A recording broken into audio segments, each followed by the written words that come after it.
കയറിയതാ. നീ കണ്ടോണം ഞാൻ എന്താണ് ചെയ്യാൻ പോകുന്നത്. വെല്ലവന്റെ പറമ്പിൽ കയറിയ പോലീസ് പിടിക്കും കേട്ടോ. ഞാൻ അവരോട് അനുവാദം ചോദിച്ചിട്ടാണ്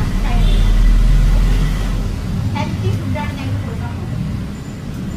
അതേ മതി വീട്ടിലേക്ക് കഴിക്കാൻ വേണ്ടിയിട്ടാ കേട്ടോ. വീഴാതെ കയറിയത് പോലെ ഞാൻ പതുക്കെ മതിച്ചാലും. ഓക്കെ, അപ്പൊ നമ്മുടെ മോംസ് കിച്ചണില് ഇന്ന് നാടൻ മുരിങ്ങയില കറിയാണ്. ഞങ്ങളുടെ സ്പെഷ്യൽ ആയിട്ടുള്ള, ഞങ്ങളുടെ ചേട്ടന്മാർക്കൊക്കെ ഭയങ്കര ഇഷ്ടമാണ് മുരിങ്ങയില കറി. അതുകൊണ്ട് ഞാൻ മതിൽ കയറി ഒരു മുരിങ്ങയില കണ്ടു, മുരിങ്ങ കണ്ടു, അതിനെ എടുത്തു ഒടിച്ചു. ഇനി നമുക്ക് കറി കാണാം. അപ്പൊ നമ്മുടെ ഇന്നത്തെ എല്ലാ പരിപാടിയും കഴിഞ്ഞു. മോംസ് കാർഡ് ഗോതിക്ക് മമ്മിക്ക് കൊടുത്തിട്ടുണ്ട്. വിഭവങ്ങളെല്ലാം എനിക്ക് കാണിക്കാനായിട്ട് പറ്റത്തില്ല. കാരണം എന്താണെന്ന് വെച്ചാൽ ഞാനത് വീട്ടിലേക്ക് പോകണം.